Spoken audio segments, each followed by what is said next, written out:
करण एक उपन्यासकार था। वह अपनी पत्नी नेहा के साथ रहता था। एक दिन नेहा अपनी दोस्त के साथ एक रॉक बैंड कॉन्सर्ट में जाती है। वहां उसकी मुलाकात लीड सिंगर राहिल से होती है। दोनों एक दूसरे को दिल दे बैठते हैं और नंबर एक्सचेंज कर लेते हैं। इसके बाद दोनों चोरी छिपे मिलने लगते हैं। एक दिन करण अपने पब्लिशर से मिलने दूसरे शहर जाता है, लेकिन नेहा को सरप्राइज देने एक दिन पहले ही लौट आता है। घर आकर वह देखता है कि नेहा और राहिल आपत्तिजनक अवस्था में उसके बेड पर पड़े हुए थे। करण वहां से चला जाता है और रात एक होटल में गुजारता है। अगले दिन राहिल और नेहा एक रेस्टोरेंट में मिलते हैं और कहते हैं कि उन्हें करण से साफ साफ बात कर लेनी चाहिए तथा नेहा को उससे डिवोर्स ले लेना चाहिए ताकि वे दोनों एक साथ रह सकें। यह प्लान बनाकर राहिल करण से मिलने जाता है और कहता है कि वह नेहा से प्यार करता है और तुम उसे तलाक दे दो। लेकिन करण कहता है कि वह नेहा को तलाक नहीं देना चाहता। वह उसकी पत्नी है और उससे प्यार करता है। वह राहिल से कहता है कि अब तक जो हुआ उसे भूल जाओ और आगे से नेहा से मिलना जुलना छोड़ दो, नहीं तो वह कोई एक्शन लेगा।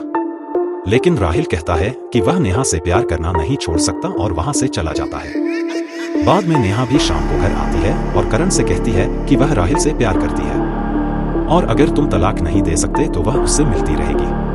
तभी शहर में एक मर्डर होता है और पुलिस कातिल की तलाश में जुट जाती है, लेकिन उसे पकड़ नहीं पाती। इसी बीच राहिल और नेहा मिलते रहते हैं। करण के मना करने के बाद भी नेहा रुकती नहीं है और उससे मिलती रहती है। एक दिन करण नेहा से कहता है कि वह एक हफ्ते के लिए बाहर जा रहा है। एक हफ्ते के बाद करण जब घर आता है तो बहुत खुश नजर आता है। वह नेहा को गले से लगाता है और कहता है कि अब सब कुछ ठीक हो जाएगा। लेकिन नेहा उसकी बात का कुछ भी मतलब नहीं समझती है। तभी शहर में एक दूसरा कत्ल भी हो जाता है और इसका पैटर्न बिल्कुल पहले कत्ल जैसा था। पुलिस फिर भी कातिल तक पहुंचने में नाकाम रहती है। एक दिन राहिल अपने कंसर्ट से वापस आ रहा था। जब वह घर में पहुंचता है तो वह देखता है कि उसके बेडरूम की दीवार पर किसी ने खून से लिखा था यू आर डेड। उसे लगता है कि यह करण ने ही किया है। वह अगले दिन नेहा को बताता है कि राजेश बहुत बचकानी हरकतें कर रहा है। घर जाकर नेहा करण से पूछती है कि यह तुम क्या कर रहे हो, लेकिन करण कहता है कि मैं तो सारी रात घर पर ही था और यह सब उसने नहीं किया है। Best horror story in Hindi. अगले दिन राहिल फिर से घर पर आता है तो देखता है कि उसके घर पर सारा सामान इधर उधर बिखरा पड़ा है और बहुत सारी चीजें तोड़ दी गई हैं। राहिल फिर से नेहा को बताता है। नेहा करण से कहती है कि तुम यह सब मत करो, नहीं तो पुलिस में खबर कर दूंगी। लेकिन करण कहता है कि वह अपने दोस्त के साथ एक पार्टी में गया हुआ था। नेहा उसे दोस्त से पूछती है तो पाती है कि करण सही कह रहा था। इसी बीच तीसरा कत्ल होता है और इसका पैटर्न भी पहले दो मर्डर से मैच करता है। अब पुलिस को लगता है कि यह काम किसी सीरियल किलर का है। उधर राहिल अपने बैंड मेंबर्स के साथ एक दोस्त के गैराज में पहुंचता है। वे लोग प्रैक्टिस करने वाले थे। तभी वहां पर एक थेरेपिस्ट साइकोलॉजिस्ट आती है और राहिल से पूछती है कि तुम थेरेपी सेशंस में क्यों नहीं आ रहे हो और तुम अपनी दवाई तो ले रहे हो। लेकिन राहिल कहता है कि वह ठीक है और अब थेरेपी नहीं लेना चाहता। इसके बाद वह बाथरूम चला जाता है। राहिल का एक दोस्त थेरेपिस्ट से पूछता है कि राहिल को क्या हुआ है, तो वह कहती है कि राहिल पहले मेंटल इंस्टीट्यूट में था और उसकी थेरेपी चल रही है। राहिल प्रैक्टिस के बाद अपने घर पहुंचता है। रात को उसे एक बच्चे के रोने की आवाज आती है और ऐसा लगता है घर में कोई धमाचौकड़ी कर रहा है। वह सारे घर में देखता है लेकिन उसे कहीं भी बच्चे की रोने की आवाज नहीं सुनाई देती। वह नेहा को बुलाता है, लेकिन नेहा कहती है कि मुझे तो कोई आवाज नहीं आ रही है। इसके बाद वह वहां से चली जाती है। इसके बाद राहिल सो जाता है और उसका बेड जोर जोर से हिलने लगता है। सारी खिड़कियां और दरवाजे हिलने लगते हैं। खिड़कियों के कांच भी टूट जाते हैं। लेकिन उसके समझ नहीं आता कि उसके साथ क्या हो रहा है। उसे लगता है कि उसका पागलपन बढ़ता जा रहा है। वह एक ड्रॉर खोलकर कुछ गोलियां खा लेता है। एक दिन राहिल अपनी घर की तरफ बढ़ रहा था। तभी उसके पास वाले एक आदमी को अचानक से पता नहीं क्या होता है। वह गुस्से से राहिल की तरफ बढ़ता है। वास्तव में उस आदमी के अंदर कच्चा कलवा घुस जाता है और वह कहता है कि सामने वाले लड़के की खूब पिटाई करो। वह आदमी राहिल की पिटाई करने लगता है। उसके दोस्त बीच बचाव करते हैं, लेकिन तभी एक पुलिस वाला उन्हें देख लेता है और पकड़कर थाने ले जाता है।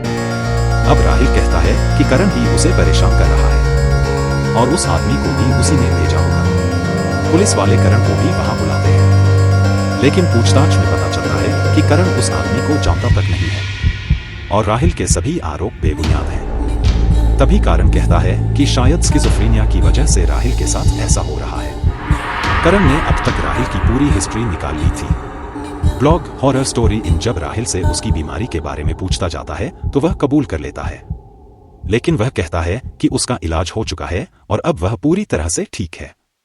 लेकिन पुलिस वाले करण को जाने देते हैं। इसी बीच एक और कत्ल होता है और इस कत्ल का पैटर्न पहले के 3 कत्ल के जैसा ही था। पुलिस वालों को बिल्कुल समझ नहीं आ रहा था कि किला आखिर कौन है। उधर राहिल पिटाई की वजह से करण से बहुत गुस्सा हो चुका था, साथ ही स्किज़ोफ्रेनिया वाली बात से भी बहुत चिढ़ गया था। वह उसे सबक सिखाना चाहता था।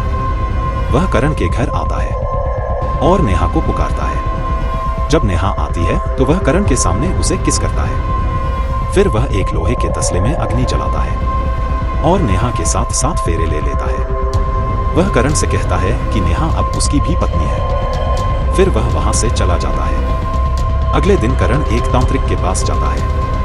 वह उससे कहता है कि अब पानी सिर से बहुत ऊपर चढ़ चुका है और वह राहिल को जिंदा नहीं देखना चाहता। तांत्रिक कहता है कि बेटा एक बार फिर सोच लो, मैंने पहले ही उस पर कच्चा कलवा छोड़ा है जिसने राहिल को काफी परेशान कर दिया है। वास्तव में अब तक राहिल के साथ जो भी हुआ था वह कच्चा कलवा ने ही किया था और करण ने ही तांत्रिक से यह करवाया था। लेकिन अब करण कहता है कि यह काफी नहीं है। उसने मेरे ही घर में मेरी पत्नी के साथ 7 फेरे लिए हैं, इसलिए आप उसे मार डालिए। आखिर तांत्रिक कहता है कि मैं उसे पर मारण तंत्र का प्रयोग कर सकता हूँ, लेकिन जो भी व्यक्ति दूसरे पर काला जादू करता है तो उसकी मृत्यु बहुत ही दर्दनाक होती है। मगर करण कहता है कि उसकी जिंदगी वैसे ही नरक बन चुकी है और इससे बुरा क्या होगा। इसके बाद तांत्रिक राजी हो जाता है और एक तंत्र क्रिया करके मारण तंत्र सिद्ध करता है। वह राहिल का पुतला बनाता है और उस पर बकरे का मांस रखता है, साथ ही एक नींबू रख देता है। फिर वह मंत्र पढ़ने लगता है। तंत्र क्रिया पूरी होने के बाद वह नींबू उठाता है और उसमें एक सुई चुभोता है। उधर राहिल अपने दोस्तों के साथ गाने की प्रैक्टिस कर रहा था। तांत्रिक द्वारा सुई चुभोते ही वह अपने दिल को पकड़ लेता है। उसे भयंकर दर्द होने लगता है। उसे लकवा मार जाता है और वह नीचे गिर पड़ता है। उसके दोस्त उसे हॉस्पिटल ले जाते हैं, लेकिन डॉक्टर कहते हैं कि उसकी हर रिपोर्ट ठीक है, फिर भी पता नहीं उसे क्या हुआ है। 2 दिन बाद राहिल को घर भेज दिया जाता है। वह अब अपाहिज जैसा हो गया था। उसकी देखभाल के लिए एक नर्स रख दी जाती है। एक दिन नेहा राहिल के घर आती है। वह कुर्सी पर बैठा हुआ बहुत ही कमजोर लग रहा था। तभी नेहा एक सूटकेस में अपना सामान पैक करती है और उसे छोड़कर जाने लगती है। राहुल कहता है कि तुम कहां जा रही हो। वह उससे प्यार करता है और उसे छोड़कर ना जाए, लेकिन नेहा कहती है कि अब तुम जैसे बीमार आदमी के साथ मैं क्या करूंगी। मैं अपने पति के पास जा रही हूं जो उसके खर्चे उठा सकता है। जब नेहा जाने लगती है तो राहिल कहता है कि मैं तुम्हारा सीक्रेट जान गया। नेहा उसकी तरफ मुड़ती है। राहिल कहता है कि तुम ही तो सीरियल किलर हो। राहिल आगे कहता है, याद है तुम भी मेरे साथ मेंटल इंस्टीट्यूट में थी और एक दिन तुमने मुझे बताया था कि तुम्हारे जहन में दूसरों के कत्ल के ख्याल आते हैं। 3 कत्ल होने के बाद मुझे तुम शक हो गया था। एक दिन मैंने तुम्हारा पीछा किया था और चौथा कत्ल करते हुए तुम्हारा वीडियो भी बना लिया था। तभी राहिल फोन की तरफ हाथ बढ़ाता है, लेकिन राहिल कहता है पुलिस को तो वह पहले ही बता चुका है। सब दूसरे कमरे में हम दोनों की बातें सुन रहे हैं। वह तो सिर्फ मैसेज चेक कर रहा था। तभी दूसरे कमरे से 5 पुलिस वाले वहां आ जाते हैं और नेहा को अरेस्ट करके ले जाती है। लेकिन इसके कुछ समय बाद ही राहिल को भयंकर दर्द उठता है और उसकी मृत्यु हो जाती है। अब तक करण को नेहा की गिरफ्तारी और राहिल की मौत का पता चल चुका था। न उसे खुशी हो रही थी, न ही वह मातम मना पा रहा था। अंत में वह डिनर के लिए बैठता है। वह एक बोल में नूडल्स डालता है और एक गिलास में दूध ले लेता है। वह नूडल्स खाने लगता है और टीवी पर नेहा की न्यूज देखने लगता है। तभी उसे महसूस होता है कि उसके मुंह में कुछ कुलबुला रहा था। वह नूडल्स अपने हाथ में उगल देता है और जब वह अपने हाथ में देखता है तो उसके बदन में भय की लहरें पैदा हो जाती हैं। उसके हाथ में और पूरे बॉल में भयंकर कीड़े रेंग रहे थे। वह डर के मारे उठ जाता है। जब उसकी नजर दूध के गिलास पर पड़ती है तो देखता है कि उसमें खून भरा हुआ था। तभी उसे बाहर से किसी बच्चे के हंसने की आवाज आती है। वह खिड़की की तरफ देखता है।